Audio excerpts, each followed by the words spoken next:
네, 사랑하는 성도 여러분, 오늘 그렇게 물들어갑니다 라는 제목으로 하나님 말씀을 선포하고자 합니다.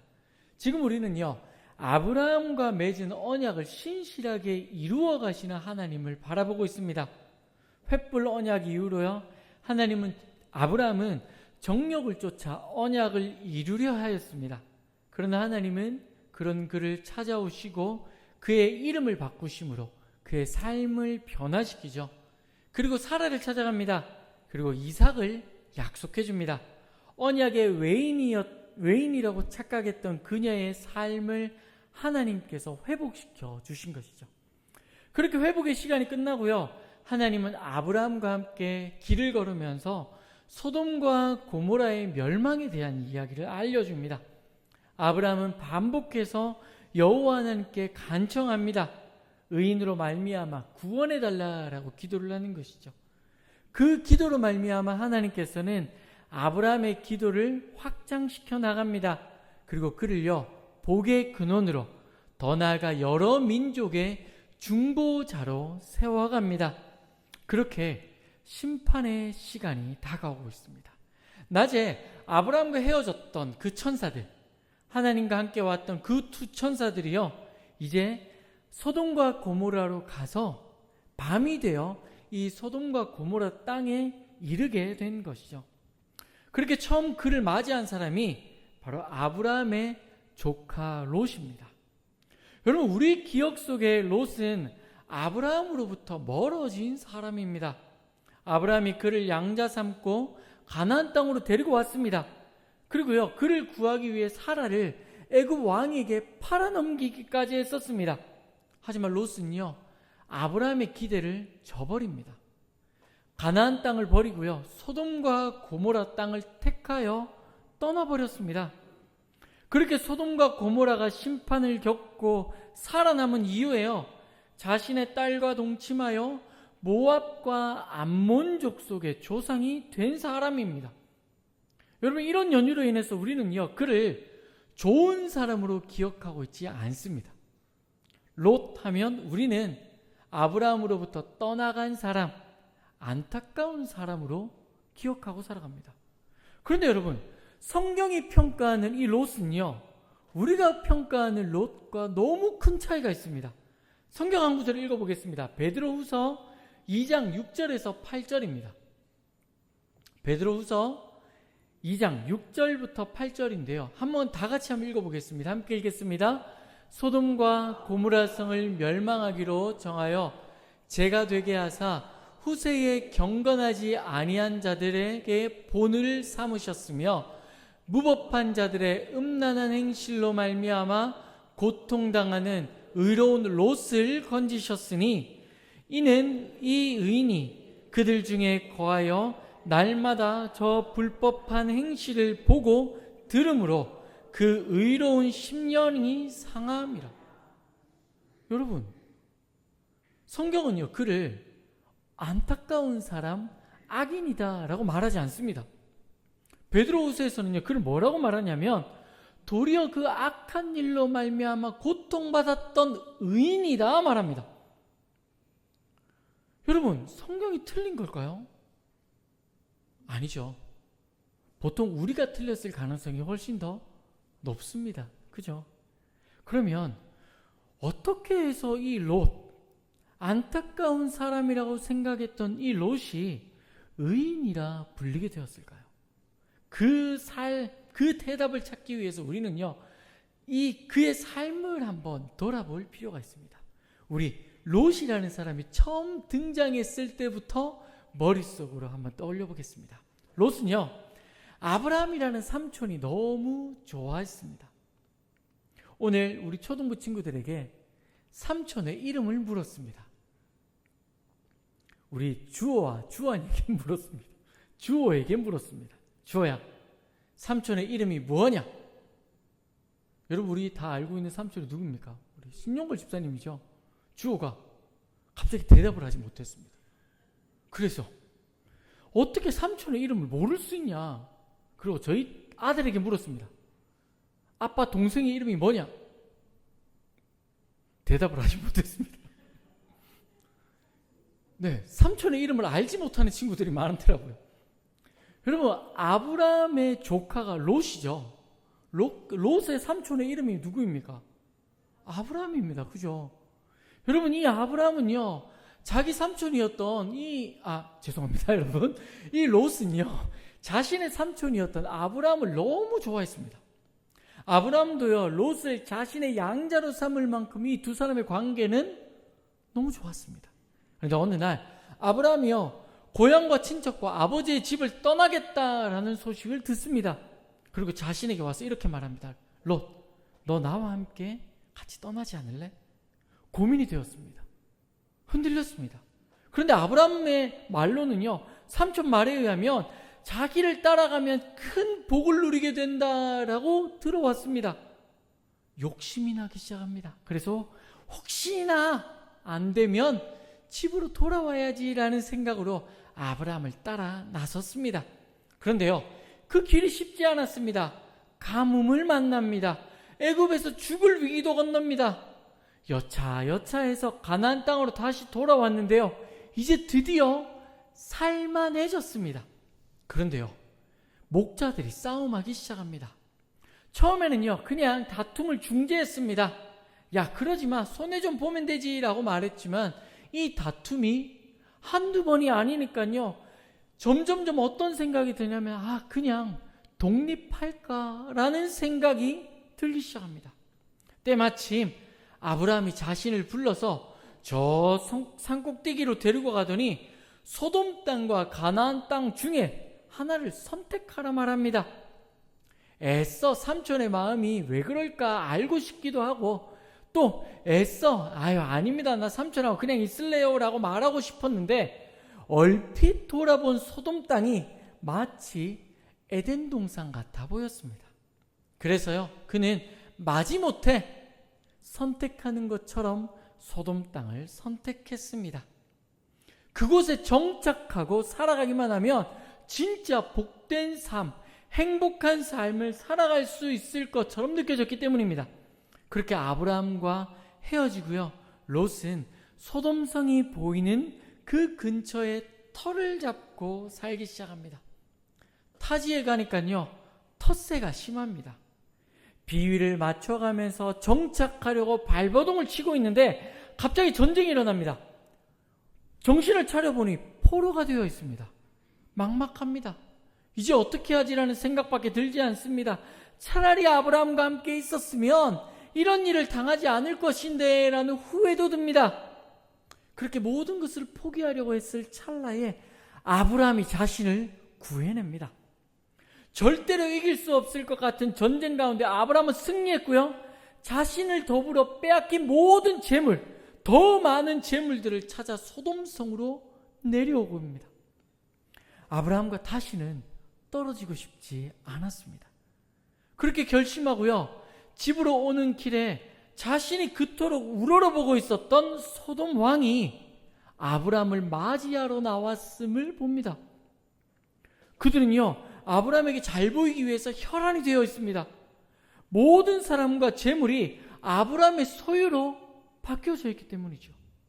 아브라함이요, 롯으로 인해서 내가 이 전쟁에 참여했다라는 이야기를 하니까 소돔 왕과 그 주변에 있는 신하들의 태도가 바뀌기 시작합니다. 변두리에 살고 있었던 이방인이었던 자신을요, 마치 친구처럼 대해주기 시작합니다. 내가 성 안에 집을 줄게. 내가 나와 함께하면 내가 너와 함께 해줄게. 이 소돔 왕이 롯에게 이런 이야기를 하기 시작합니다. 롯은요, 너무 기분이 좋습니다. 자신이 그토록 우러러봤던 소돔 왕이 마치 자신을 귀한 사람처럼 대접해줬기 때문이죠. 그런데 아브라함이요, 잔치가 끝나고 이렇게 말합니다. 가나안 땅으로 돌아가자. 너 나와 함께 가자 말합니다. 내려올 때만 해도 아브라함을 따라가야지라고 생각했는데 현실을 보니까 고민이 되기 시작합니다.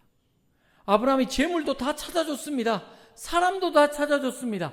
엄청나게 유명한 소돔 왕조차 자신을 귀한 사람 대접해 주기 시작합니다. 가나안 땅으로 돌아가면 다시 아브라함의 그늘 밑에 들어가서 그냥 양이나 치며 살아야 될 텐데 소돔왕과 함께 살아가면 내 삶이 변화될 것처럼 보여집니다. 그래서 결국 그는요 소돔성에 남기로 작정합니다. 아쉬운 아브라함의 그 뒷모습을 바라보면서 사실 조금 미안하기도 합니다. 그래도 내가 이 소돔 땅에서 성공해서 갚아주면 될 거야 라는 생각으로요 애써 아쉬운 마음을 뒤로 보내고 그 소돔 땅에 정착합니다. 시간이 지나갑니다. 롯의 생각이 정확하게 맞았습니다. 아브라함이 떠난 이후로요 이 롯의 신분은 상승하기 시작을 합니다. 소돔성 밖에, 성 밖에 살았던 이 롯은요 소돔성 안으로, 우리로 치면 강남 가장 비싼 땅에 집을 하나 구해서 그 소돔성 안에 거하기 시작을 합니다. 소돔의 멸망을 막은 사람이다 라고 생각을 해서 극진히 그를 대접해 주기 시작을 합니다. 그렇게요 아브라함이 이스마엘을 낳고 99세가 되었으니까 최소한 13년 이상의 시간을 흘러 보내게 됩니다. 여러분, 이 13년이라는 시간 동안 일어난 모든 일들을 우리가 다 알지 못합니다. 하지만 그는요 지금 소돔 성문 앞에 앉아 있습니다.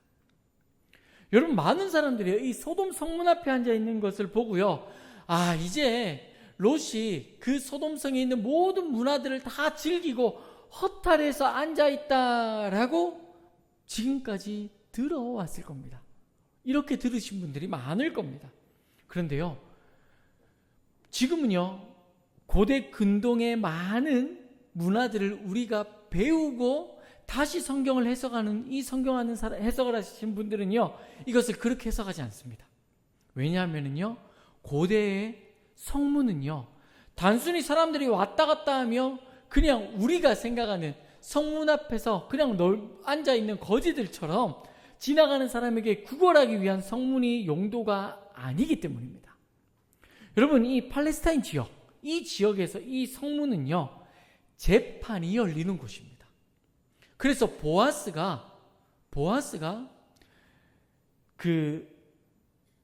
룻을 자신의 아내로 삼을 때 어디로 가냐면 성벽 위에로 올라가서 그 재판을 열게 됩니다. 그러니까요 9절에서 소돔 사람들이 외부인인 그가 우리의 법관이 되려 했다라고 외치는 것을 본다면 지금 그는요 소돔성 앞에서 무엇을 하고 있냐면 재판을 하고 있다는 것을 의미합니다. 롯은요 아브라함이 천사를 맞이한 것 같이 이 재판을 하고 있다가 천사들이 들어오는 것을 봅니다. 그래서요 그들을 극진히 대접하기 시작합니다. 마치 아브라함이 천사를 대접한 것처럼 그를 자신의 집으로 들이고 자신이 먹을 것을 대접하여 그들을 대접합니다. 그리고 그들을 지키고 보호합니다. 저녁이 되자 소돔에 있는 사람들이 와서요 내가 그를 내어놓으라 말합니다. 내가 그들과 상관하겠다 말합니다. 그때에 이 롯은요 자신의 전부 목숨을 내어놓으면서까지 이 천사들을 지키기 시작합니다. 여러분, 왜 이 천사들을 내어놓으라 그랬을까요? 성경은요 그들과 상관하겠다라고 말하는데요 이 상관하겠다라는 것은요 성적인 단어입니다. 그러니까요 남녀노소를 막문하고 남자들이 달려와서 천사들을 내어놓으라 이 말은요 이 소돔성에 동성애가 만연했다는 것을 의미하죠. 그 죄가 얼마나 만연했는지를 보여주는 장면이 바로 이 장면이라는 것입니다. 그런데 그 가운데 롯은 도리어 자신이 전부를 걸고 심지어 자신의 딸을 내어놓으면서까지 두 사람을 지키기 시작합니다. 그런데요 이 장면에서 우리가 의문이 듭니다.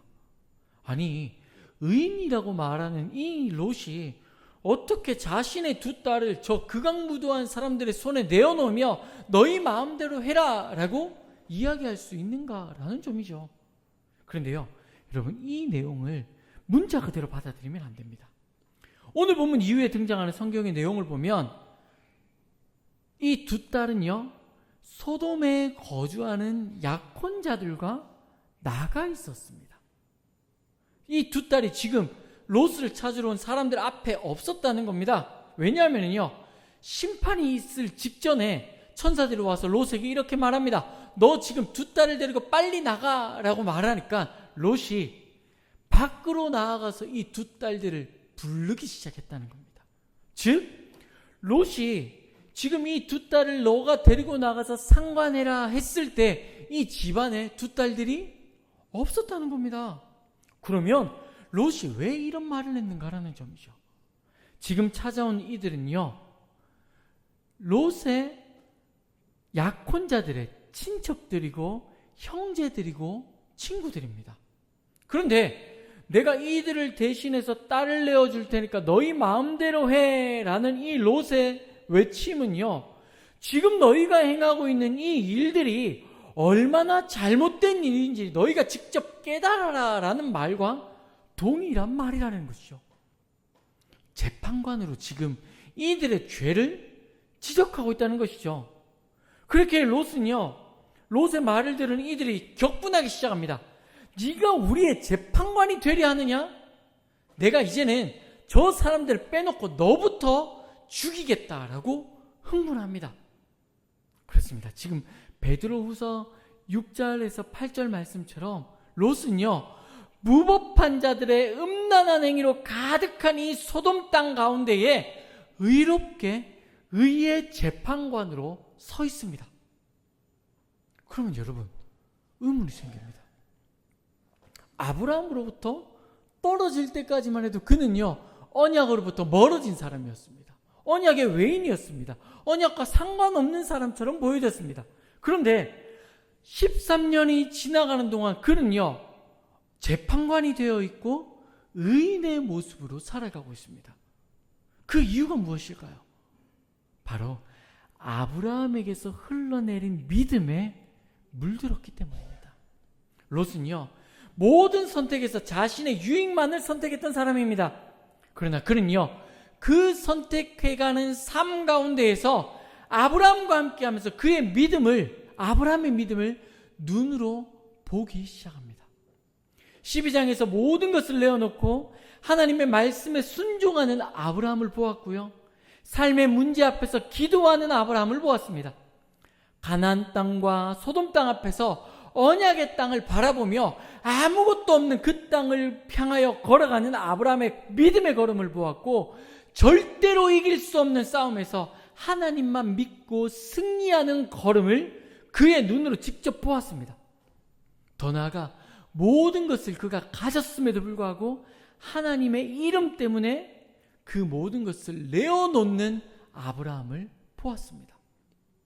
그렇게 경험되어진 이 믿음은요, 소돔과 고모라의 죄를 목도하는 순간, 그 죄 가운데 들어가는 순간 자신도 모르게 자신의 입과 삶으로 아브라함에게 보았던 그 행동을 살아내기 시작합니다.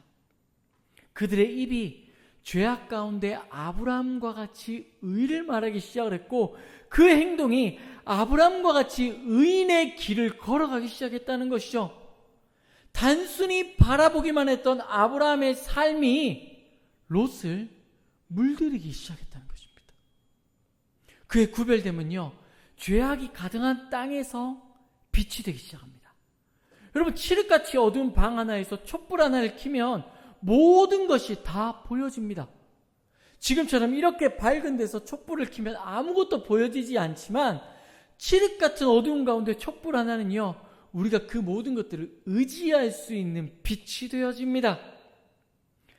아브라함에게 물든 이 롯의 믿음이 죄로 가득한 소돔과 고모라 가운데에 하나님을 드러내는 빛으로 나타나기 시작했다는 것입니다. 말씀으로 죄악을 분별하기 시작했고, 말씀으로 그들에게 하나님의 공의를 드러내기 시작합니다. 어느덧 이 롯은요, 소돔 왕이 해야 할 공의로운 판결을 직접 내리는 자리에 서 있습니다. 성문에서 사람들에게 공의로운 재판을 행하고 있는 것이죠. 그렇습니다. 아브라함으로부터 흘러내린 믿음이요, 이 롯을 물들였고요. 롯을 통해서 다시 소돔과 고모라 땅에 그 믿음을 흘려보내고 있는 것입니다. 그렇습니다. 아브라함으로부터 시작된 믿음은요, 롯에게 물들어져 갔습니다. 창세기 12장 3절은요, 이것을 이렇게 고백합니다. 제가 읽어보겠습니다. 여러분 들어보십시오. 너를 축복하는 자에게 내가 복을 내리고 너를 저주하는 자에게 내가 저주하리니 땅의 모든 족속이 너로 말미암아 복을 얻을 것이라. 아브라함으로부터 시작된 이 복이 롯에게 물들여졌고 롯을 통하여 소돔과 고모라 땅에 이 복이 흘러내리고 있는 것입니다. 사랑하는 성도 여러분, 이렇게 흘러내린 믿음은요, 지금을 살아가는 우리에게도 동일하게 나타나고 있습니다. 왜냐하면 우리가 예수 그리스도로 물들여져 가고 있기 때문입니다. 예수 그리스도께서 이 땅 가운데 오셔서 그 믿는 믿음, 예수 그리스도께서 오셔서 믿는 우리가 걸어가야 할 걸음을 먼저 걸으셨습니다. 그리고 믿음의 본이 되셨습니다. 우리는요, 예수 그리스도의 그 걸음을 매주 주일 예배를 통하여 듣습니다. 그리고 그 말씀을 통하여 예수 그리스도께서 걸어가셨던 걸음을 우리의 귀로 듣고 우리의 눈으로 봅니다. 마치 광야에서 이스라엘 백성들이 40년이라는 시간 동안 하나님께서 허락하시는 만나를 먹은 것처럼 우리는요, 매주 흘러내리는 말씀을 통해서 예수 그리스도로 물들여져 가기 시작합니다. 저와 여러분이, 그리고 우리의 다음 세대가, 우리의 아이들이 예수 그리스도로 젖어들기 시작하는 것이죠. 당장 우리의 눈에 아무런 변화가 없는 것처럼 보여집니다. 우리는 늘 습관처럼 살아가죠. 여전히 세상을 선택하고 살아갑니다. 하지만요, 문제가 우리에게 찾아왔을 때 비로소 우리는요, 우리의 삶에 물들여진 예수 그리스도의 흔적을 보게 됩니다.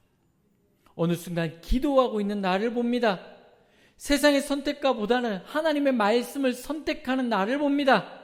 하나님 때문에 막대한 손해를 보는 것이 두렵지 않은 나를 봅니다. 하나님 때문에 불이익을 당해도 기뻐하고 찬송하는 나를 봅니다. 나도 모르게 예수 그리스도로 물들여져 있는 나를 바라보는 것입니다. 여러분, 중요한 것은요, 이렇게 물들여진 예수 그리스도를 저와 여러분이 우리의 자녀들, 다음 세대에 흘려보내고 있다는 것입니다.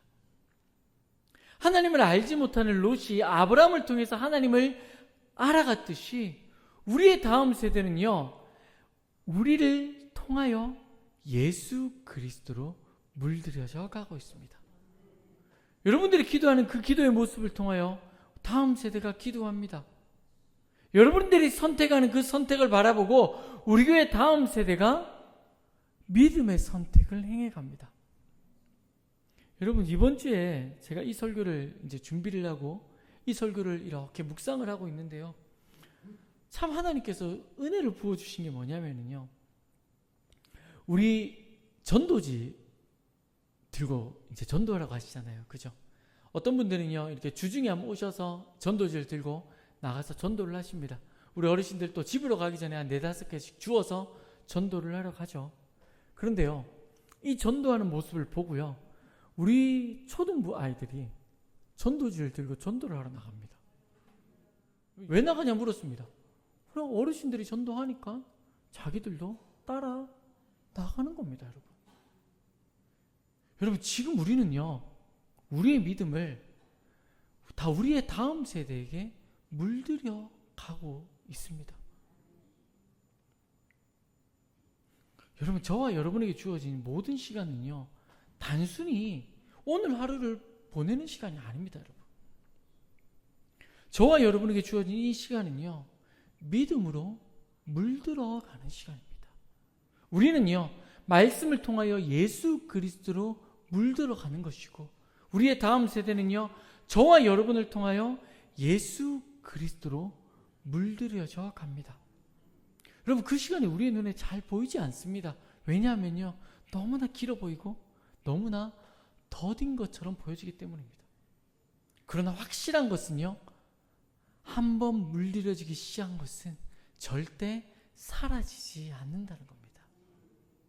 여러분, 한번 물들여지기 시작한 것은요, 시간이 지나면 지날수록 더 진하게, 더 넓게 물들여져 갑니다. 그렇기 때문에 우리는요, 그 시간을 바라보며 기도해야 합니다. 우리가 더 예수 그리스도로 물들 수 있게 기도해야 되고, 우리의 자녀들이, 우리의 다음 세대가 우리를 통하여 더 예수 그리스도로 물들어갈 수 있게 기도해야 되는 것이죠. 조금 늦더라도 반드시 물들여져 간다는 것을 믿으시기 바랍니다. 오늘 아브라함의 예수 그리스도 하나님으로 말미암아 그의 믿음이 세워진 것처럼, 아브라함의 믿음을 보고 롯이 그 믿음을 따라가는 것처럼 우리가 예수 그리스도로 물들어가고, 우리의 다음 세대는 저와 여러분의 모습을 통하여 예수 그리스도로 물들어가고 있습니다. 말씀을 정리하겠습니다, 여러분. 모든 사람들은 동일한 시간을 보내며 반드시 무엇인가에 물들어갑니다. 소돔 사람들은요, 죄로 물들어갔고요, 롯은 아브라함의 믿음을 바라보며 물들어갑니다. 지금을 살아가는 지금도 동일합니다. 세상 사람들은요, 세상에 물들어갑니다. 그러나 믿는 우리는 말씀으로 예수 그리스도로 물들어가는 시간을 살아갑니다. 혹시 여러분 주변에 믿지 않는 자녀들이 계십니까? 혹시 믿지 않는 남편이 계십니까? 혹시 신앙생활을 잘하지 않는 이들이 혹시 주변에 계십니까? 그렇다면 그분들은요, 지금 저와 여러분을 통해서 흘러내리는 믿음에 물들어가고 있는 시간임을 기억하시기 바랍니다. 결국 저와 여러분을 변화시킨 그 하나님이 그들을 예수 그리스도로 반드시 물들어가게 하실 것입니다. 그 일에 귀히 쓰임받는 저와 여러분 되시기를 주님의 이름으로 축복합니다.